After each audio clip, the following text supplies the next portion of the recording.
या सीधे बैठे,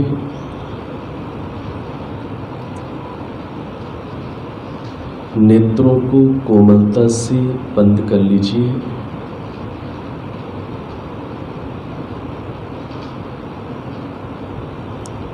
अपनी सांस को अनुभव करिए।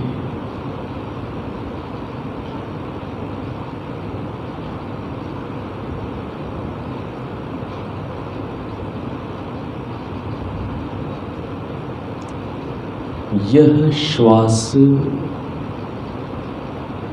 प्रभु की कृपा से चल रही है।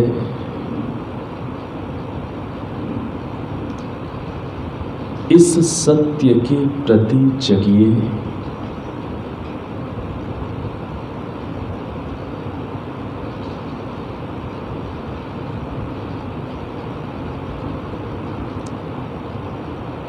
ओम का उच्चारण मिलकर करेंगे, शेष आप अनुकरण करिएगा।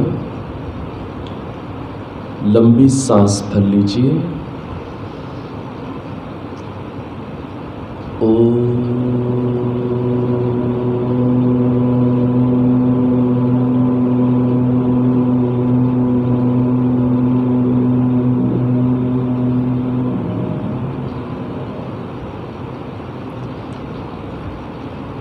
सहना भवतु।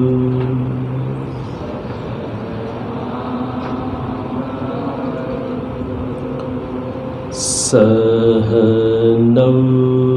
भुनक्तु।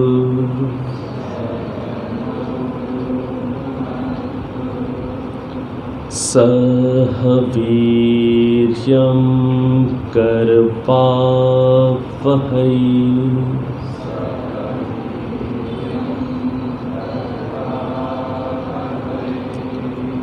तेजस्विनावधीतमस्तु।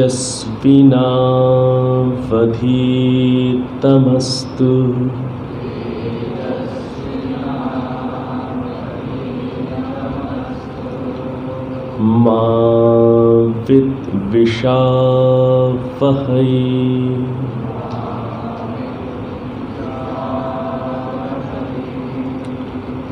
ओम शांति शांति शांति।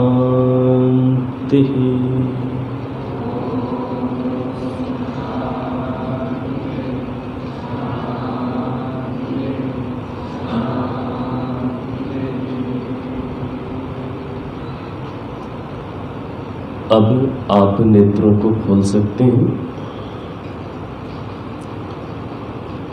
ऋग्वेदादि भाष्य भूमिका का 30वां अध्याय प्रश्नोत्तर विषय संक्षेपतः ये अध्याय का नाम है।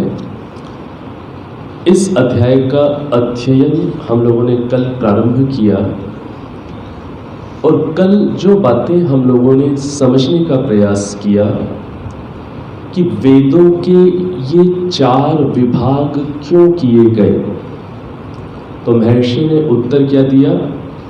विद्याओं को जनाने के लिए। कौन सी विद्याओं को जनाने के लिए? तो उसका वर्णन शुरू करते हुए उन्होंने कहा गान विद्या, 3 प्रकार की गायन विद्याएं। तो किस प्रकार से हैं गायन विद्याएं? कल हम लोगों ने समझी कि जो यजुर्वेद के, जो ऋग्वेद के मंत्र हैं वो कैसी गति से बोले जाते हैं? द्रुत गति से। यजुर्वेद के मंत्र मध्यम गति से और सामवेद के मंत्र विलंबित वृत्ति से, गति से, और अथर्ववेद के जो मंत्र हैं इनके मिश्रित रूप में उस गति से बोले जाते हैं। तो कल इसी बात को हम लोगों ने समझते हुए कल हम लोगों ने और भी कई बातें समझी थी कि संहिता से तात्पर्य क्या है, संधि से अभिप्राय क्या है, पद किसे कहते हैं, संहिता पाठ क्या होता है, पद पाठ क्या होता है, सस्वर पाठ क्या होता है, एक श्रुति पाठ क्या होता है। बहुत सारी विविध बातों को भी कल हमने संक्षेप से समझने का प्रयास किया। आज अब हम लोग आगे ऋषि हमें बताएंगे कि ऋग्वेद, यजुर्वेद, सामवेद और अथर्ववेद, इनका उद्देश्य क्या है, इनका प्रयोजन क्या है। आज और विस्तार से ऋषि इन बातों को हमें समझाएंगे। तो अब आप आगे देखें, आगे क्या कह रहे हैं। तथा कहीं कहीं एक मंत्र का 4 वेदों में पाठ करने का यही प्रयोजन है कि वह पूर्वोक्त 4 प्रकार की गान विद्या में गाया जाए। कल भी हमने इस बात को थोड़ा सा छुआ था। आपको कई ऐसे मंत्र मिलेंगे जो चारों वेदों में आए हुए हैं। चारों वेदों में अर्थात कोई मंत्र 2 वेदों में आया हुआ है, कोई 3 में आया हुआ है। तो कई वेद मंत्र ऐसे हैं जो 1 से अधिक वेदों में आए हुए हैं। तो कई बार व्यक्ति के मन में प्रश्न उभरता है। क्या प्रश्न उभरता है कि वही गायत्री मंत्र ऋग्वेद में भी आया है, वही यजुर्वेद में भी आया है और वही सामवेद में भी आया है। गायत्री मंत्र 3 वेदों में हमें प्राप्त होता है, ऋग्वेद में, यजुर्वेद में, सामवेद में। ये केवल एक उदाहरण दे रहा हूं मैं। तो व्यक्ति के अंदर ये प्रश्न उपस्थित हो सकता है कि ये तीनों वेदों में एक ही मंत्र को देने का प्रयोजन क्या है।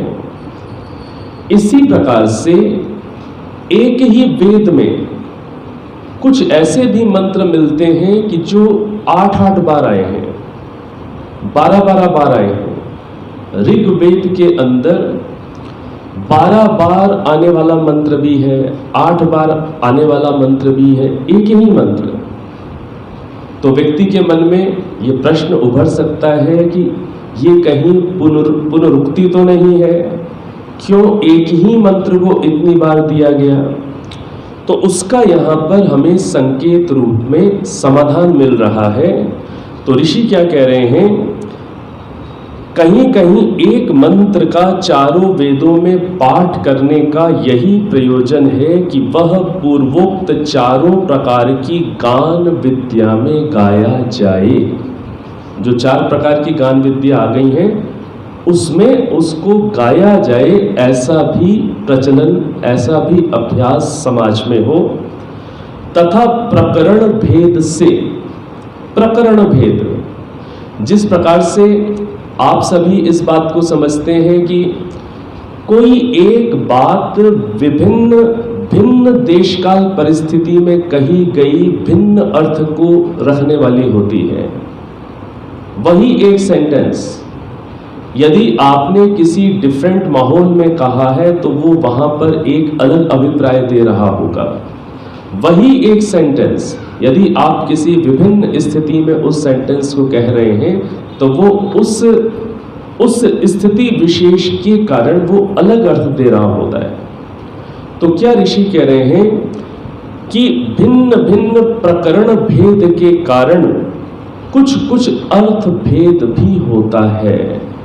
यही मंत्र जो आपको एक ही वेद में 8 बार मिला, एक ही वेद में 12 बार मिला, ये मुझे भी बड़ा आश्चर्य हुआ जब स्वाध्याय करते हुए ऐसे मंत्र सामने आए कि 8 बार मंत्र आ रहा है, एक ही चैप्टर में आ रहा है, एक ही चैप्टर में एक मंत्र 12 बार आ रहा है। आश्चर्य सा हो जाता है कई बार। तो ऐसे मंत्र आपको ऋग्वेद के तृतीय मंडल में उपलब्ध हो जाते हैं, चौथे मंडल में उपलब्ध हो जाते हैं। जो मैं आपसे कह रहा हूँ 8-8 बार एक मंत्र आ रहा है, 12-12 बार एक मंत्र आ रहा है।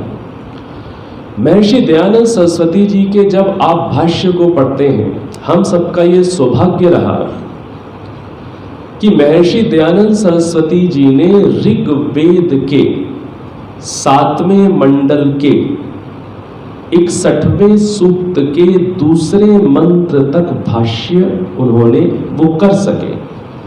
ऋग्वेद में कुल मंत्रों की संख्या कितनी है? 10,552। कल कुछ आप लोग कुछ संख्या अलग ढंग से भी आप बोल रहे थे।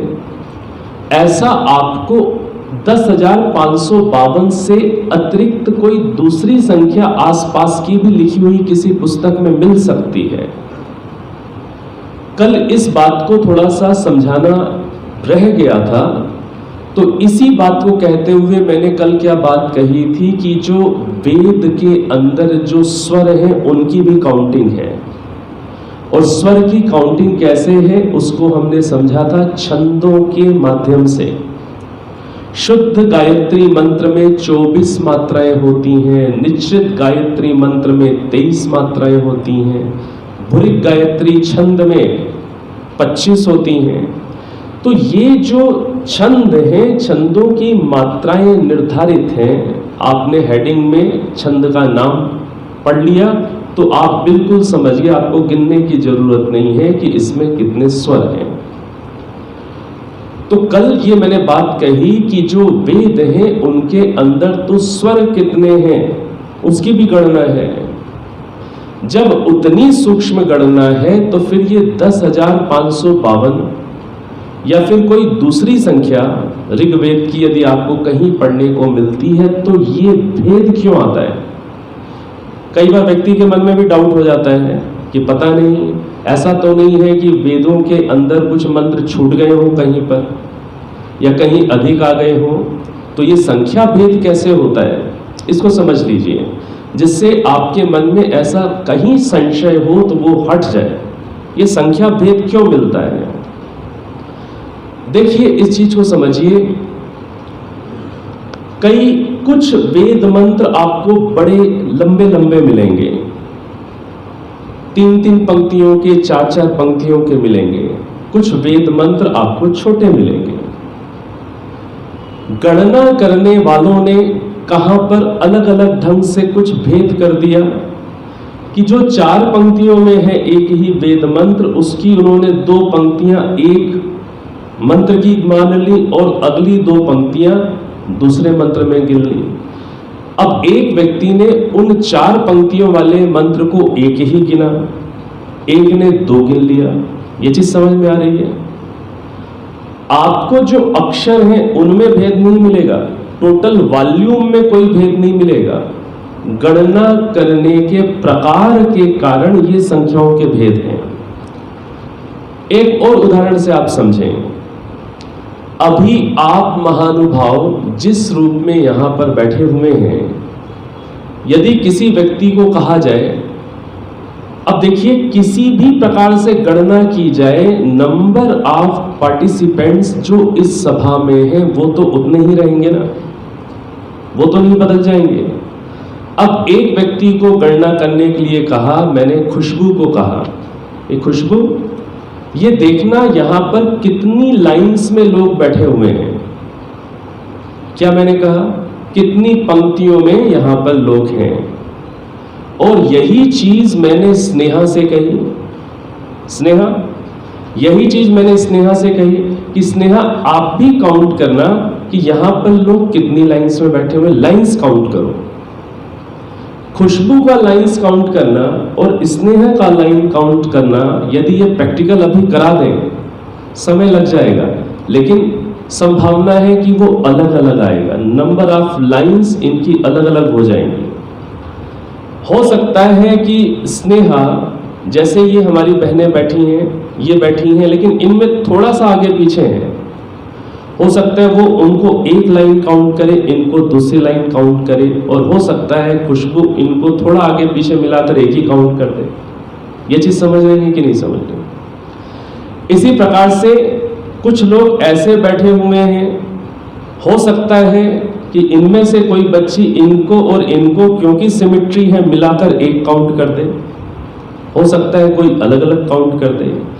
इस तरीके से नंबर ऑफ लाइंस में तो डिफरेंसेस आ जाएगा, लेकिन नंबर ऑफ कैंडिडेट्स में डिफरेंस नहीं आएगा। ये बात समझ पा रहे हैं आप?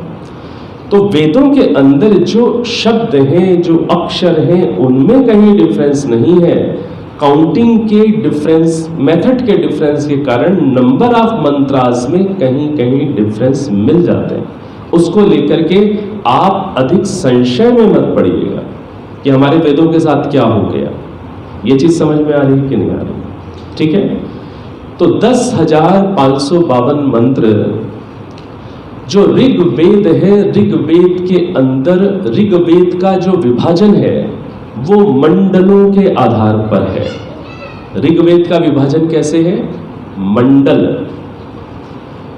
जो यजुर्वेद का विभाजन है वो है अध्याय के आधार पर। तो ऋग्वेद में कुल कितने मंडल हैं? 10 मंडल हैं। ऋग्वेद में कुल कितने मंडल हैं? 10 मंडल हैं। और वो जो मंडल हैं उनको फिर किसमें बांटा गया है? मंडलों के अंदर क्या है? सूक्त, और सूक्त के अंदर क्या है? मंत्र। तो जो ऋग्वेद का पता है वो कैसे होगा? मंडल, सूक्त, मंत्र। तो ऋग्वेद में कितने मंडल हैं? 10, और हर मंडल में सूक्त हैं और हर सूक्त में मंत्र हैं। अब कहीं पर आपको ऋग्वेद के आगे ये पता लिखा हुआ मिला 1/2/5। क्या पता लिखा हुआ मिला? 1/2/5। तो इससे आप क्या समझेंगे? ऋग्वेद का प्रथम मंडल का दूसरा सूक्त और दूसरे सूक्त का 5वां मंत्र। ऐसे आप उस एड्रेस को समझेंगे। तो जो ऋग्वेद है, जैसे मैं निवेदन कर रहा हूं कि ऋग्वेद का जब कुछ अध्ययन स्वाध्याय करने का अवसर मिला तो मुझे बड़ा आश्चर्य हुआ, क्योंकि ये चीज खुद मेरे सुनने में नहीं आई हुई थी, कहीं सुनी ही नहीं थी किसी से। प्रायः वेद का जो अध्ययन अध्यापन है वो हमारे यहाँ पर अभी उसको और गति देने की आवश्यकता है, बहुत कम है। तो उसके विषय में जो कोई नई चीजें हैं, कोई खोजें हैं, यदि कोई बताएंगे तो पता चलेगी, क्योंकि हम लोग तो सब तो पढ़ नहीं पाते। तो जब ऋग्वेद का स्वाध्याय कुछ कर रहा था तो मेरे लिए बड़ी नई जानकारी मिली। तीसरे मंडल के अंदर एक मंत्र 8 बार आया, एक ही मंत्र। चौथे या 5वें मंडल में एक मंत्र 12 बार आ गया, एक ही मंत्र। आपको आश्चर्य हो जाएगा कि नहीं हो जाएगा? बड़ा आश्चर्य होगा, ये क्या हो रहा है? ये तो कभी किसी से सुना नहीं था। हाँ, ये सुनते थे कि गायत्री मंत्र आया हुआ है कई वेदों में, ये तो सुनते थे, लेकिन ये नहीं सुना था कि एक ही मंत्र 8 बार आ रहा है एक ही मंडल में, एक ही मंत्र 12 बार आ रहा है एक ही मंडल में। बड़ा आश्चर्य हो गया, ये क्या हो रहा है? फिर महर्षि दयानंद सरस्वती जी का उन पर भाष्य देखा। तो आपकी जानकारी के लिए, महर्षि दयानंद सरस्वती जी का पूरा संकल्प, उनकी भावना तो यही थी कि वो चारों वेदों पर भाष्य कर सकें, लेकिन वो चारों वेदों पर नहीं कर पाए। ऋग्वेद के अंदर 10 मंडल हैं। 10 मंडलों में उन्होंने 7वां मंडल शुरू कर लिया था, और 7वें मंडल का भाष्य करते हुए वो 61वें सूक्त के द्वितीय मंत्र तक भाष्य कर पाए। कहां तक भाष्य कर पाए? 7वें मंडल के 61वें सूक्त के द्वितीय मंत्र तक वो भाष्य कर पाए।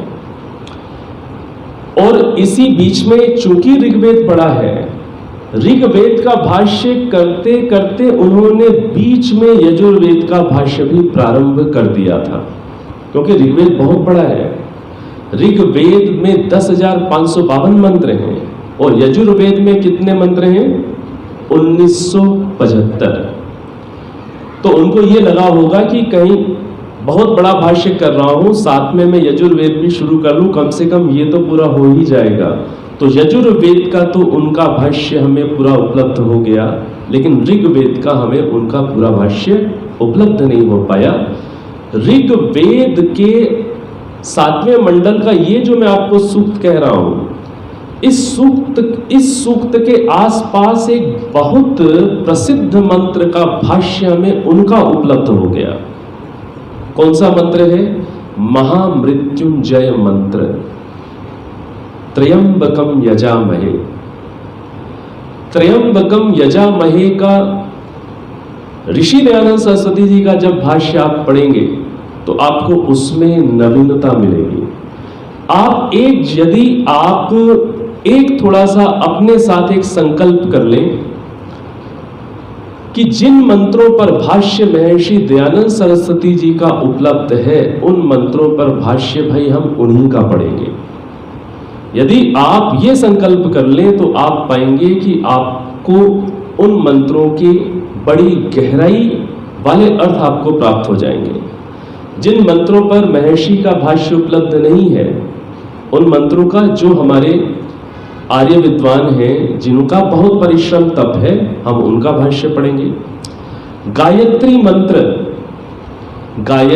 मंत्र पर जो भाष्य है महर्षि दयानंद सरस्वती जी का यजुर्वेद में भी प्राप्त होता है, और गायत्री मंत्र का सबसे विस्तृत भाष्य, गहरा भाष्य, वो प्राप्त होता है पंच महायज्ञ विधि के संध्या प्रकरण में, जो पुस्तक आपके पास है।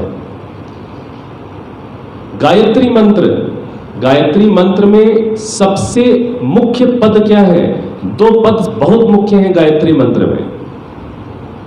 दो पद सबसे मुख्य हैं गायत्री मंत्र में। वो पद क्या है? भर्गः, और दूसरा क्या है? धीमहि। भर्गः और धीमहि। गायत्री मंत्र की विस्तृत व्याख्या आप YouTube पर थोड़ा सर्च कर लीजिएगा। गायत्री मंत्र के बाद मेरा नाम लिखिएगा तो आपको गायत्री मंत्र की विस्तृत व्याख्या वहां प्राप्त हो जाएगी। अभी हम इसी प्रसंग को करें तो गायत्री मंत्र की विस्तृत व्याख्या को आप जरूर सुनिएगा, क्योंकि वो मंत्र आपको बड़ी गहराई से आपको हस्तगत होना चाहिए, उसका मंत्रार्थ। और जो भर्गः पद है, बहुत इंपॉर्टेंट पद है। गायत्री मंत्र में सबसे अधिक फोकस कहां किया जाता है? भर्गः पर और धीमहि पर। भर्गः का जो अर्थ अभी आपको पता है, क्लेशों का नाश करने वाला, जो शुद्ध तेज स्वरूप है, कुछ ऐसा अर्थ है आपके पास, और वो जो अर्थ है वो भी ऋषि दयानंद का है। लेकिन जब आप पंच महायज्ञ विधि में भर्गः का अर्थ देखेंगे, हो सकता है आप ना देख पाए, क्योंकि वो अर्थ पंच महायज्ञ विधि के केवल संस्कृत भाग में लिखा हुआ है, आर्य भाषा वाले भाग में नहीं लिखा हुआ, तो वो आपके लिए ढूंढना कठिन हो सकता है। वहां जो भर्गः का अर्थ है वो इतना व्यापक, इतना गहरा अर्थ है, वो आपको YouTube के वीडियो में उसका एक्सप्लेनेशन मिलेगा। तो आप गायत्री मंत्र भाई, आप मेरा नाम टाइप करेंगे तो YouTube पर गायत्री मंत्र का वो वीडियो देख लीजिएगा, वो बहुत ही आपके लिए उपयोगी वीडियो हो सकता है। ठीक है, तो त्र्यंबकम यजामहे ऋग्वेद का भाष्य हो सकता है आपके पास घर में उपलब्ध ना हो, यहां उपलब्ध होगा। और आपकी जानकारी के लिए आर्य समाज के अंदर बहुत लोगों ने परिश्रम किया है। बहुत ऐसे युवक हैं जिनका इतना परिश्रम है कि मतलब उनको हृदय से धन्यवाद देने का मन करता है। क्या परिश्रम किया है कि सारा ऋग्वेद का भाष्य, सारा यजुर्वेद का भाष्य, सारे वेदों के भाष्य आपके पास मोबाइल में उपलब्ध हो जाएंगे यदि आप एक वेबसाइट पर चले जाएं। आपको कोई भी मंत्र खोजना है, आप वहां जाइए, संस्कृत का भाग भी उपलब्ध होगा, आर्य भाषा के भाग उपलब्ध होगा, आपके हाथ में है मोबाइल में सब कुछ। तो वैदिक स्क्रिप्चर्स .in एक वेबसाइट है, वैदिक VEDIC, वैदिक scriptures SCRI script PTURE scriptures, S और अंत में लगा लीजिए .in। इस वेबसाइट पर जाएंगे तो आप जिस भी वेद मंत्र का भाष्य देखना चाहते हैं वो बस आप उसका पता लिखेंगे या स्टार्टिंग लिखेंगे, वो मंत्र आपके सामने उपस्थित हो जाएगा। आपको लाइब्रेरी में किताबें ढूंढना, उसमें खोजना, वो बहुत अच्छा काम है, लेकिन उसमें समय लग सकता है। आप ऐसे भी देख सकते हैं। तो त्रयंबकम यजामहे का महर्षि दयानंद सरस्वती जी का भाष्य जरूर पढ़िएगा। त्रयंबकम यजामहे, ठीक है। गायत्री मंत्र तो आपको YouTube में मिल जाएगा। त्रयंबकम यजामहे को जरूर पढ़िएगा। और एक मंत्र जिसका भाष्य हमें इसी पुस्तक में मिलता है और कहीं नहीं मिलता, वेदों के भाष्य में वो नहीं आ पाया, लेकिन इस पुस्तक में आ गया। बहुत प्यारा और आपका परिचित मंत्र है, उद्बुद्ध्य स्वाग्ने प्रतिजागृहि त्वमिष्टा पूर्ते संसृजे धामयंच। ये मंत्र आपका परिचित है। अब इस मंत्र का देखिए, आप एक ऐसा मन में निर्णय कर लें, मैं को तो ये निर्णय हो गया, जिन मंत्रों के अर्थ ऋषि के हैं, मैं तो बस उन्हीं को देखता हूं, मैं फिर और किसी का नहीं देखता। और उसको ये चीज मुझे बाद में समझ में आई। बहुत सारी वेद स्वाध्याय की पुस्तकों में बहुत सबके अर्थों को पढ़ते रहे, लेकिन जब ऋषि के अर्थों को पढ़ा या उनको समझने का प्रयास किया, तो भाई ऋषि का अर्थ तो ऋषि के लेवल का ही है। तो आप त्रयंबकम यजामहे यहाँ देखिएगा, उद्बुद्ध्य स्वाग्ने प्रतिजागृहि इसी पुस्तक में ऋग्वेदादि भाष्य भूमिका में आपको मिलेगा, आप उसे ढूंढ लीजिएगा, ठीक है।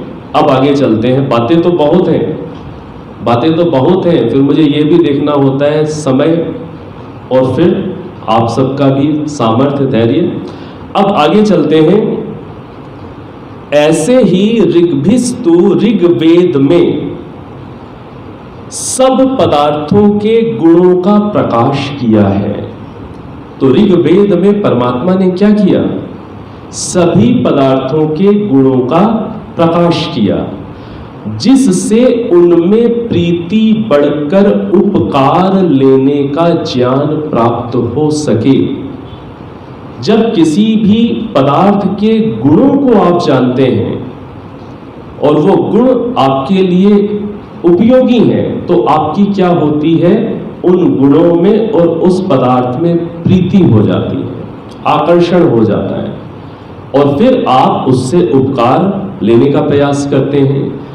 तो सभी पदार्थों के गुणों का प्रकाश किया है परमात्मा ने ऋग्वेद के अंदर, जिससे हमारी उनमें प्रीति बढ़े और उनसे उपकार लेने का ज्ञान हमें प्राप्त हो सके।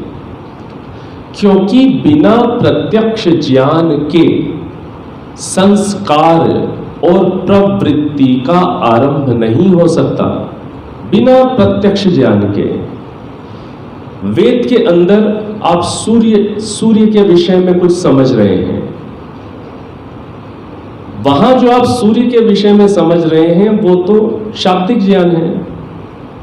वहां जिस पदार्थ का ज्ञान परमात्मा दे रहे हैं वो पदार्थ बाहर सृष्टि में भी बनाकर दिया हुआ है, उसका प्रत्यक्ष भी हो रहा है। आपको सूर्य का प्रत्यक्ष भी हो रहा है, उसका प्रत्यक्ष भी हो रहा है, और उसके गुणों को आप ऋग्वेद में पढ़ भी रहे हैं। दोनों चीजें चल रही हैं। तो क्या होता है कि जब इस प्रकार से प्रत्यक्ष ज्ञान होता है और जो हमें इंफॉर्मेशन मिल रही है वेद के अंदर, उदाहरण दिया सूर्य का, तो हमारे अंदर क्या होती है? उसका एक तो संस्कार गहरा पड़ता है और हमारे अंदर प्रवृत्ति पैदा होती है। प्रवृत्ति का अर्थ क्या होता है? चेष्टा। प्रवृत्ति का अर्थ क्या है? चेष्टा, एफर्ट, प्रयत्न। किस चीज, क्या प्रयत्न पैदा होता है? कि उस पदार्थ से हम लाभ प्राप्त करें। आपको यदि सूर्य से लाभ प्राप्त करना है तो आपको या मुझे कोई प्रयत्न करना पड़ेगा कि नहीं करना पड़ेगा? करना पड़ेगा। सूर्य से लाभ प्राप्त करने के लिए क्या प्रयत्न करना पड़ेगा? सुबह उठना पड़ेगा। सूर्य से लाभ प्राप्त करना है तो भाई सुबह ब्रह्म मुहूर्त में उठना पड़ेगा। और खुशबू कितने बजे उठती है? सुबह 5 बजे उठ जाती है। 5 बजे उठती है इस आयु में, तो भाई ताली बजने योग्य है, ठीक है। अब एक चीज है, ये 5 बजे उठ कैसे पाती है? कई बार लोग पूछते हैं कि भाई सुबह कैसे उठें, आचार्य जी कुछ बताइए। सुबह नहीं उठा जाता। सुबह उठने की योजना बनाएं अधिक, अथवा जल्दी सोने की योजना बनाएं। किस पर अधिक फोकस करना चाहिए? व्यक्ति प्रायः प्लानिंग क्या कर रहा है? सुबह जल्दी उठने की। कैसे उठेगा भाई? जो उसकी बॉडी की नीड है, वो नीड तो शरीर को पूरी करनी पड़ेगी ना। जितना विश्राम चाहिए वो विश्राम तो उसको चाहिए शरीर को। अब हम सोचते रहे जी हम सुबह 4 बजे उठ जाएं जी, 3 बजे उठ जाएं जी। कैसे उठ जाएंगे? यदि हम लेट सोएंगे तो कैसे उठ जाएंगे? तो सुबह उठूं जल्दी, इसके विषय में अधिक चिंता ना करके मैं जल्दी सोऊं, इसके विषय में अधिक योजना बनानी चाहिए। तो खुशबू से पूछ लेते हैं, खुशबू कब सोती है रात को? थोड़ा तेज बोलिए। देखिए कितनी अच्छी शिक्षा दे रही है। अभी स्नेहा के पास भी आ रहा हूं और इसके पास भी आ रहा हूं। क्या नाम बताया था? भवनीत। भवनीत के पास भी आ रहा हूं। तो खुशबू ने क्या बात कही कि भाई मैं तो 9:30 बजे बस सो ही जाती हूं। 9:30 बजे सो जाती है, 9:30 बजे सो जाती है और 5 बजे उठ जाती है। बहुत बढ़िया है। स्नेहा से पूछते हैं कितने बजे उठती हैं सुबह? 5 बजे। आप दोनों की दोस्ती है? आ जाओ, दोस्ती कराऊं। यहां आ जाओ, आ जाओ, आ जाओ। बच्चों की भाई दोस्तियां करा दिया करें, इनको साथ साथ बिठाएं। यहां आ जाओ, ठीक है। कन्याओं कन्याओं को साथ बिठाइएगा, बालक बालक को साथ बिठाइएगा, ठीक है ना। तो आप सुबह 5 बजे उठ जाती हैं और आप कब सोती हैं?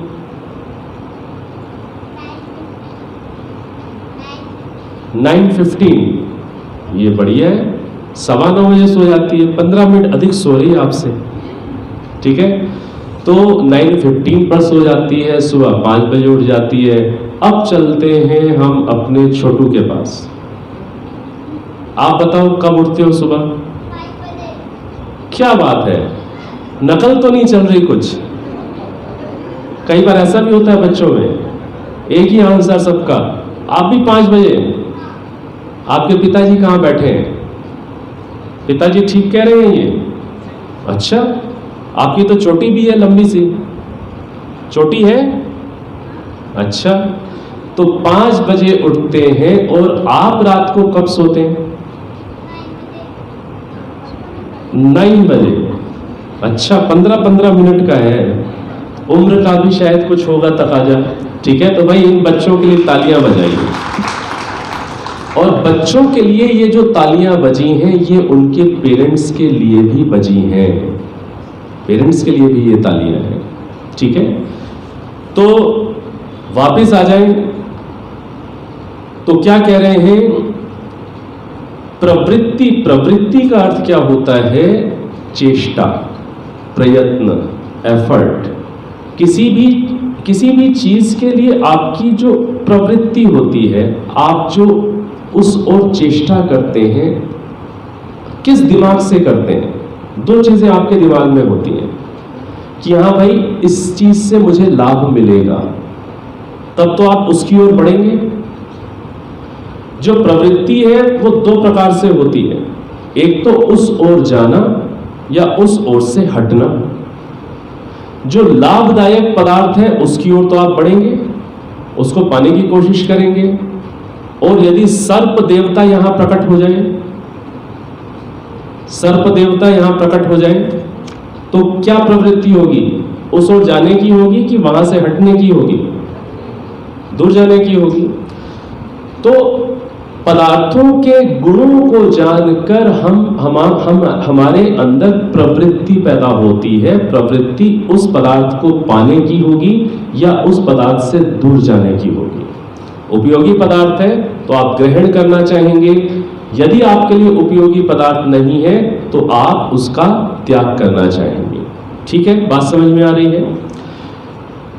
तो ऋग्वेद से क्या हो रहा है, पदार्थों के गुणों का प्रकाश परमात्मा कर रहे हैं, और जब गुणों का प्रकाश होता है तब उनसे हमें किस रूप में लाभ लेना है वह हम अपनी आवश्यकता के अनुसार देखते हैं, और तदनुसार ही हमारे अंदर उसको प्राप्त करने की या दूर हटने की प्रवृत्ति पैदा होगी। गुलाब का फूल आपको दिखा सामने, गुलाब का फूल, गुलाब का फूल यहां कहीं लगा हुआ है, लगा हुआ है, यहां लगे हुए हैं। खुशबू यदि आपको यहां पर गुलाब का फूल ये जो लगा हुआ है उसे देखकर आपके मन में क्या आएगा? तोड़ूं, तोड़ूं, ऐसा आएगा कि मैं उसे देखकर उसकी सुंदरता का आनंद लूं। क्या आएगा भवनीत, क्या आएगा आपके मन में? तोड़ने का। ये तो नटखट है, मजेदार है ये, ठीक है ना? तो क्या मन में आया? तोड़ने का। ये जो तोड़ने का, लेकिन ये बच्चे बड़े ईमानदार हैं। बच्चों की खासियत, बच्चों की खासियत ये जो हम कई बार बोलते हैं ना कि बच्चे मन के बड़े पवित्र होते हैं, बड़े शुद्ध होते हैं। कई बार व्यक्ति को लगता है कैसे शुद्ध होते हैं, तो 2-2 मिनट में आपस में लड़ लेते हैं। लड़ाई भी होती है कि नहीं होती?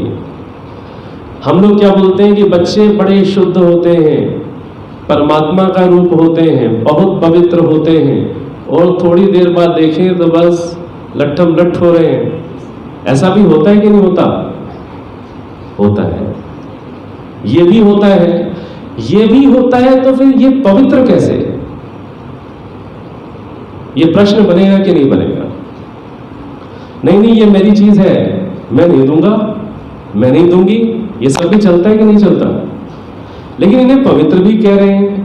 पवित्रता इनकी क्या है कि इनके दिल में जो होता है वो चुपचाप बड़े निश्चल होकर बता लेते हैं, और हम लोग हो गए बड़े बड़े खिलाड़ी।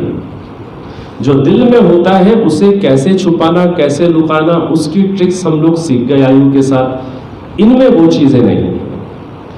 ये आपस में लड़ेंगे भिड़ेंगे और उसके बाद क्या बातचीत करनी छोड़ देते हैं। आपकी भवनीत के साथ हो जाती है कभी डिशुम डिशुम, ठीक है, तो क्या आप लोग आपस में बातचीत करनी छोड़ देते हैं? ये है पवित्रता, ये है शुद्धता। बड़ों में आपस में कुछ हो जाए, मारा मारी की तो बात दूर, वाणी में भी कुछ हो जाए तो बातचीत बंद हो जाती है, दिनों तक बंद हो जाती है, पति पत्नी की बंद हो जाती है, हो जाता है। बच्चों की जो शुद्धता है वो ये है कि वो जो कुछ भी है उसको फटाफट जल्दी से भुलाकर अपने उसी नॉर्मल शुद्ध फॉर्म में होते हैं, फिर वैसे ही खिलते हैं, वैसे ही एक हो जाते हैं। इसलिए बच्चे पवित्र हैं, शुद्ध हैं। और बच्चे झूठ नहीं बोलते, नहीं बोलते। बच्चों के अंदर, जिस बच्चे के अंदर झूठ बोलने का स्वभाव बन रहा है उसमें बच्चा अधिक कारण नहीं होता। कोई बच्चा यदि झूठ बोलता है उसके पीछे अधिक कारण क्या है? अब आप कहें कि सारी चीजें आप माता पिता पर ही डाल देंगे क्या? बच्चे का झूठ बोलना होता है भय के कारण। यदि उसे भयभीत ना किया जाए तो प्रायः बच्चे स्वतः स्वभाव से झूठ नहीं बोलते, क्योंकि वो बड़े निश्चल होते हैं। लेकिन यदि डरा दिया गया है तो वो उस डर से या दंड के भय के कारण फिर बचने के लिए झूठ बोलना शुरू कर देते हैं। तो यदि आपके घरों में कोई ऐसा बच्चा है, या यदि आप अध्यापक अध्यापिकाएं हैं और आपको लगता है क्लास में कोई बच्चा अधिक झूठ बोलता है, ऐसे हो मिलते हैं बच्चे, तब उसके अंदर जो डर है आपको लेकर के उस डर को हटाइएगा, फिर वो बच्चा आपसे झूठ नहीं बोलेगा। ठीक है, आगे चले तो क्या कह रहे हैं कि जो ज्ञान है, ज्ञान का सबसे महत्व, सबसे पहला महत्व किसका होता है? ज्ञान का। ज्ञान होगा तभी आपका किसी चीज को पाने का या उससे दूर हटने की आप में प्रवृत्ति पैदा होगी। तो ज्ञान प्रथम ही आएगा, इसलिए ऋग्वेद का नाम प्रथम कहा जाता है। कई बार जब किसी से पूछा जाता है कि भाई 4 वेदों के नाम बताएं,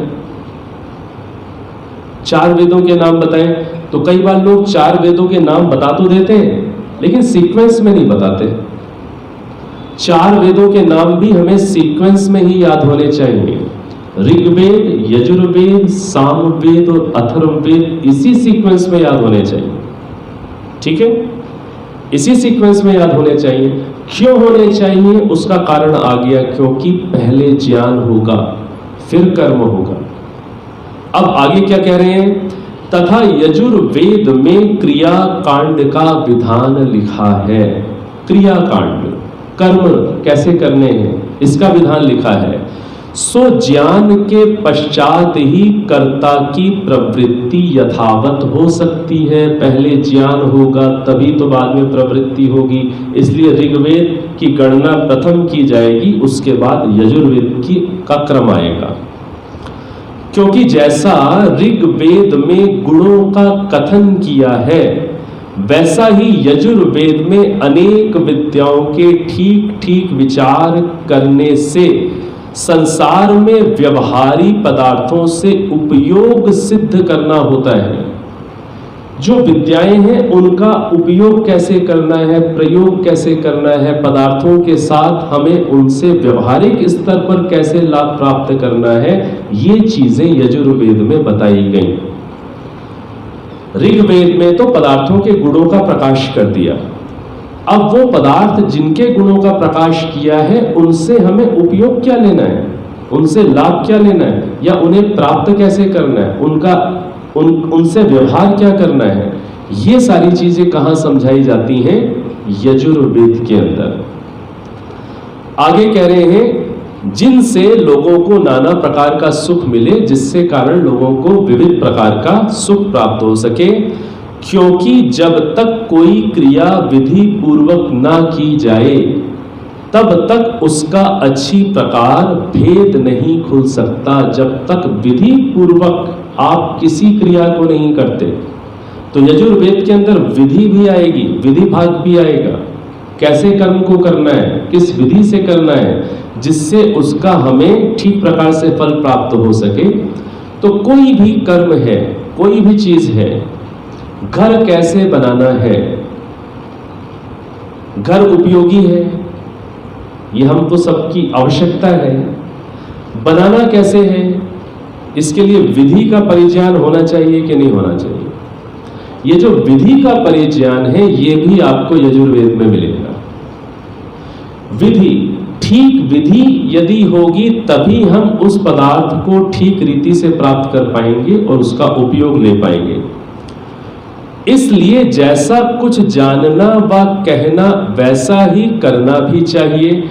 तो जैसा हम जान रहे हैं, जैसा हम कह रहे हैं, केवल जानना या कहना पर्याप्त नहीं है, तद अनुसार हमें करने वाला भी होना चाहिए। यदि करने वाले होंगे तभी हम लाभ प्राप्त करेंगे।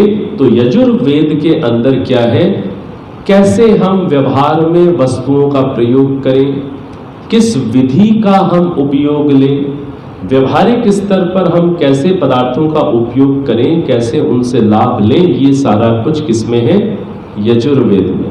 ऋग्वेद में तो पदार्थों के गुणों का प्रकाश है। ठीक है, आगे, तथा यह भी जानना अवश्य है कि जगत का उपकार मुख्य करके 2 ही प्रकार का होता है। जगत का उपकार कितनी प्रकार का कह रहे हैं, 2 प्रकार का, एक आत्मा का और दूसरा शरीर का। अर्थात विद्या दान से आत्मा का उपकार कैसे होता है, विद्या को ग्रहण करने से, विद्या को सीखने से, और श्रेष्ठ नियमों से उत्तम पदार्थों की प्राप्ति करके शरीर का उपकार होता है। अच्छी दिनचर्या करें, अच्छी दिनचर्या हो और सेवन करने योग्य उत्तम खाद्य पदार्थ हो जिनको आप या हम अनुशासित रीति से खाएं। ऐसा करेंगे तो शरीर का उपकार होगा। और ज्ञान वर्धक बातों को सुनेंगे तो हमारी आत्मा के अंदर बोध बढ़ेगा, जागरूकता बढ़ेगी, आत्मलाभ होगा। और क्या कह रहे हैं, इसलिए ईश्वर ने ऋग्वेद आदि का उपदेश किया कि जिससे मनुष्य लोग ज्ञान और क्रिया कांड को पूर्ण रीति से जान लेवे। तो ऋग्वेद का ज्ञान की दृष्टि से, यजुर्वेद का विधि भाग कर्म की दृष्टि से हमें उपदेश दिया है। अब सामवेद का विषय आ रहा है। तथा सामवेद से ज्ञान और आनंद की उन्नति। सामवेद का उद्देश्य क्या है? सामवेद परमात्मा ने क्यों दिया? ये बात तो ठीक है, ऋग्वेद में ज्ञान दिया, लेकिन ज्ञान क्यों दिया? उसका उद्देश्य क्या था? पदार्थों के गुणों को जानना। और पदार्थों के गुणों को जानने का उद्देश्य क्या है? पदार्थों के गुणों को जानने का उद्देश्य क्या है? पदार्थों से लाभ प्राप्त करना। और ये जो लाभ प्राप्त करना है, किस सीमा तक लाभ प्राप्त करना होता है? जब तक हम अंदर आनंद में न डूब जाए। इस चीज को समझिएगा, ये अभी आगे बात और आएगी। जो सामवेद है, ऋग्वेद में ज्ञान बताया, यजुर्वेद में कर्म बताया। अब ज्ञान और कर्म की जो अंतिम सीमा है, उसको जनाने के लिए सामवेद का उपदेश किया परमात्मा ने। ज्ञान और कर्म की अंतिम सीमा, उसकी अंतिम परिणति, उसका अंतिम आउटपुट क्या हो कि आप अंदर आनंद में भर जाओ। यह उसका अंतिम आउटपुट होना चाहिए, ज्ञान का, कर्म का। तो जो अंतिम उसका सुफल परिणाम आना चाहिए, उसका बोध कराने के लिए सामवेद का उपदेश परमात्मा ने किया। तो सामवेद के अंदर प्रभु की उपासना का विधान है। क्यों है? क्योंकि प्रभु के गुणों को जब हम समझेंगे ऋग्वेद के माध्यम से, ऋग्वेद में भी प्रभु के गुणों का प्रकाश है।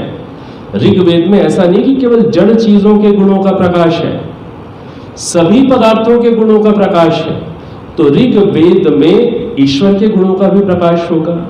इसी प्रकार से यजुर्वेद के अंदर जैसे पदार्थों को किस विधि से पाया जाए, इसका निर्देश मिलेगा।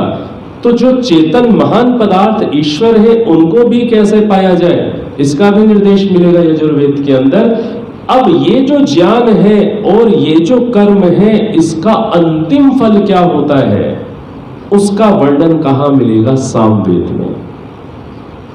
तो ज्ञान का या कर्म का अंतिम फल, उसकी अंतिम परिणति क्या है? आपका आनंद, आपकी स्थिति आनंद में हो जाना, आपकी स्थिति स्वयं में हो जाना। यहां तक आपको जाना है, यह सामवेद समझाएगा। ये कौन समझाएगा? सामवेद समझाएगा कि आपको कहां पहुंचना है, आपको कहां जाना है। ईश्वर के गुण का प्रकाश तो ऋग्वेद में भी हो जाएगा।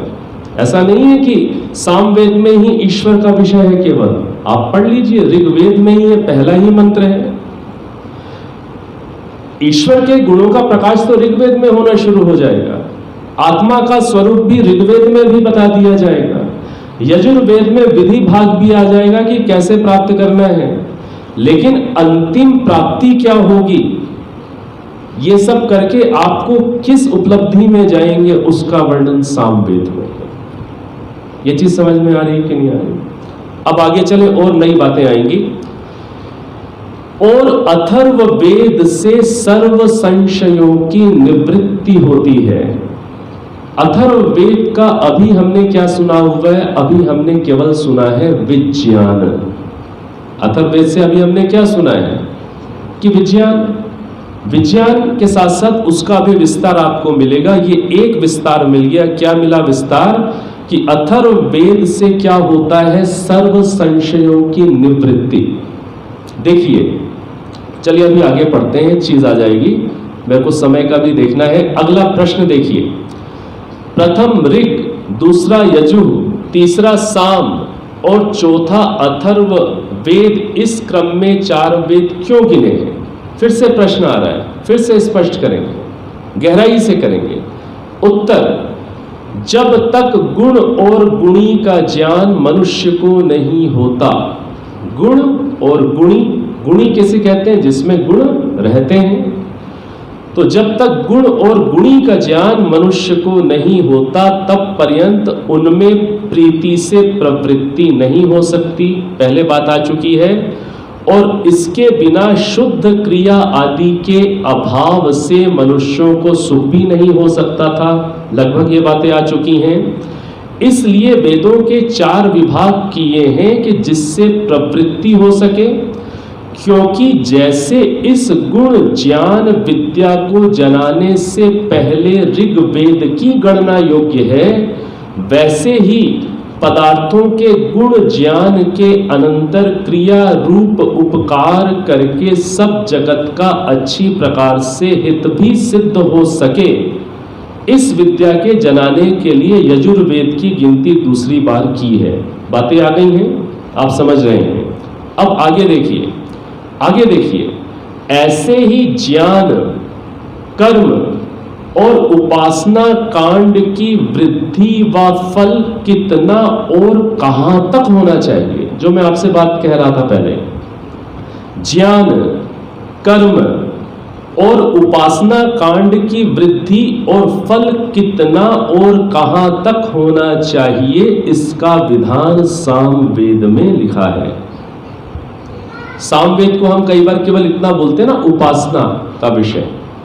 अब आपको और बातें आ रही हैं आपके सामने। ज्ञान और कर्म की अंतिम परिणति कहां होनी चाहिए, इसका विधान भी सामवेद कर रहा है। पहले भी कह चुका हूं, अभी और आगे आइए। इसलिए इसको तीसरा गिना है। ऐसे ही तीनों वेदों में जो जो विद्या है, अब आपके लिए बिल्कुल नई बात आने वाली है। क्या कह रहे हैं? ऐसे ही तीनों वेदों में जो जो विद्या है, उन सब के शेष भाग की पूर्ति विधान, सब विद्याओं की रक्षा और संशय निवृत्ति के लिए अथर्ववेद को चौथा गिना है। अब ये आपके लिए नई चीज हो सकती है, क्योंकि अभी आपने केवल अथर्ववेद के विषय में क्या सुना है? विज्ञान। अथर्ववेद में क्या है जी? विज्ञान। लगभग इतना ही पता है। यहां अब चीज आ गई आपके सामने, अथर्ववेद के अंदर क्या है।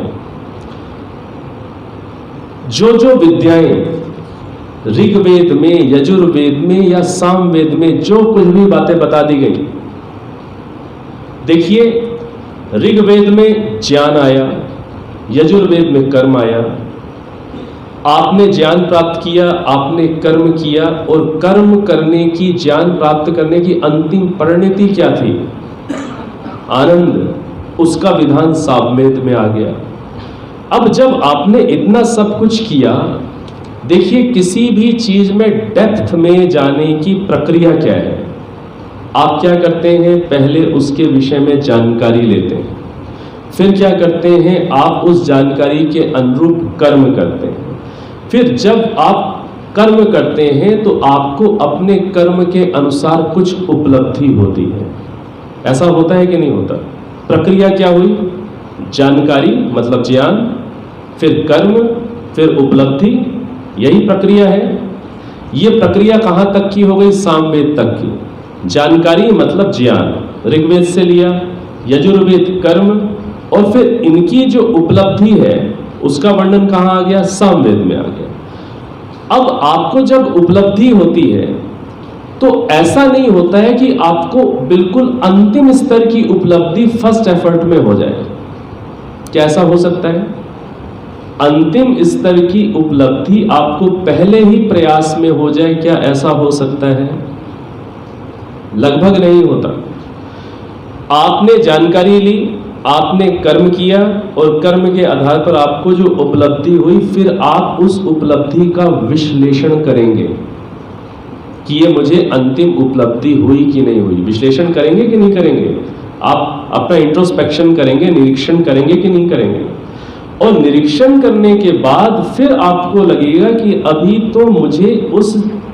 तो मेरे ज्ञान में ही कहीं पर कुछ कमी है या मुझे और आवश्यकता है। अभी मुझे अपने कर्म या विधि भाग में भी अभी मुझे कुछ और जोड़ने की आवश्यकता है। ऐसा ही होगा। अब जब आप इन पहले 3 क्रमों में गुजर गए, अब जब आपको लगा कि नहीं अभी और कुछ भी मुझे चाहिए, वहां के लिए ईश्वर ने अथर्ववेद दिया हुआ है। तो अथर्ववेद में क्या है कि जो जो विद्याएं पहले बता दी गई, उन सबके शेष भाग की पूर्ति का विधान है।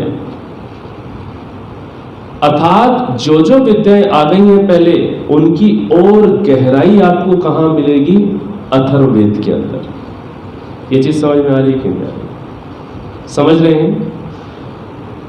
सब विद्याओं की रक्षा, जब आप और गहराई में जाएंगे तब जा करके आप विद्या की रक्षा ठीक प्रकार से कर पाएंगे। बिल्कुल ठीक बात है। जब आप और गहराई में उतरेंगे तभी तो आप उस विद्या की रक्षा कर पाएंगे, और रक्षा करने का अर्थ क्या है? उसको जीवित रख पाएंगे आप समाज में। यदि आपका नॉलेज ही अभी अधूरा है, उस विद्या को आप जीवित नहीं रख सकते। रख सकते हैं? नहीं रख सकते। तो जो आपको पहले जानकारियां मिली ऋग्वेद में, यजुर्वेद में, सामवेद में, और सामवेद और उस जानकारी के अनुरूप प्रयत्न करके आपको जब लगा कि अभी कहीं पर मुझे और आवश्यकताएं हैं, तो वो जब आपको लगेगा कि मुझे और कुछ जानकारी चाहिए थी, तो उसे ढूंढने के लिए कहां जाना है? अथर्ववेद में। वो चाहे पदार्थों के गुण कर्म स्वभाव से संबंधित होगी, चाहे वो विधि भाग से संबंधित होगी, आपको फिर और गोता कहां लगाना है? अथर्ववेद के अंदर। समझ रहे हैं? और क्या है? सब विद्याओं की रक्षा और संशय की निवृत्ति के लिए अथर्ववेद को चौथा गिना है। जब आप ज्ञान प्राप्त करेंगे, तद अनुरूप विधि करेंगे, फिर कुछ उपलब्धि करेंगे, उपलब्धि एक पहली बार में ही आपको अंतिम लेवल की नहीं हो जाएगी। अंतिम लेवल की नहीं होगी उपलब्धि। अंतिम लेवल तक पहुंचने से पहले आपको अपने अंदर के संशयों से भी गुजरना पड़ेगा। डाउट्स होते हैं व्यक्ति के अंदर, बहुत सारे संशय हो जाते हैं। उन सारे संशयों की निवृत्ति कहां आपकी अच्छे से हो पाएगी? अथर्ववेद में हो पाएगी। समझ रहे हैं? तो अथर्ववेद से क्या हो रहा है? सभी विद्याओं की शेष भाग की पूर्ति होगी वहां पर। और क्या होगा? जब आपकी विद्याओं को आप ठीक प्रकार से समझेंगे, तभी विद्याओं का ठीक प्रकार से संरक्षण हो पाएगा, और आपके सभी प्रकार के जो कोई संशय, डाउट्स शेष रह गए हैं, कहीं से यदि नहीं सुलझ रहे शुरू के 3 वेदों में, तो उसके लिए फिर आपको नेक्स्ट लेवल पर जाना है, वो है अथर्ववेद। वहां पर आपके संशयों की और गहरे स्तर पर निवृत्ति हो जाएगी। समझ रहे हैं? अथर्ववेद को जब आप पढ़ते हैं, ऋग्वेद में ईश्वर का जैसा स्वरूप वर्णन है, बहुत विस्तार से है, लेकिन जब आप अथर्ववेद को पढ़ेंगे तो आपको ईश्वर के विषय में कुछ नया और कुछ जानने को मिल जाएगा जो ऋग्वेद में नहीं आया, आपको अथर्ववेद में मिल जाएगा। इसी तरीके से अन्य पदार्थों के विषय में भी वहां पर आपको सूक्ष्मताएं अधिक मिल जाएंगी। तो अथर्ववेद का ये समझ में आ गया हमें उद्देश्य। तो अथर्ववेद केवल विज्ञान नहीं, उसके साथ साथ क्या बातें आ गई? सभी विद्याओं के शेष भाग की पूर्ति का विधान हो रहा है, और अथर्ववेद के माध्यम से विद्याओं की रक्षा हो रही है और संशयों की निवृत्ति हो रही है। ये सब भी अथर्ववेद के अंदर है। और आगे ही कहीं पर आएगा कि सभी प्रकार के विघ्नों का नाश भी अथर्ववेद से होगा। आगे आएगी चीज। जब आप किसी चीज के लिए प्रयत्न करते हैं तो रास्ते में विघ्न आएंगे कि नहीं आएंगे? रुकावटें आएंगी। उनको कैसे पार करना है, वो हिंट्स भी आपको कहाँ मिलेंगे? अथर्ववेद। आप चाहे मेडिटेशन कर रहे हैं, आप चाहे मेडिकल लाइन से रिलेटेड कोई आप थेरेपी कर रहे हैं, अथर्ववेद के अंदर चिकित्सा से संबंधित बहुत बातें हैं।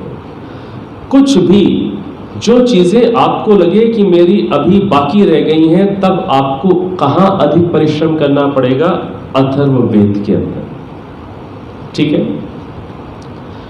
तो हमें क्या करना है, हमें सबसे पहले कहां परिश्रम करना है, ऋग्वेद पर, ऋग्वेद के 7वें मंडल के 61वें कहा ना मैंने, अब मुझे डाउट हो गया कि 61वां सूक्त है कि 62वां सूक्त है।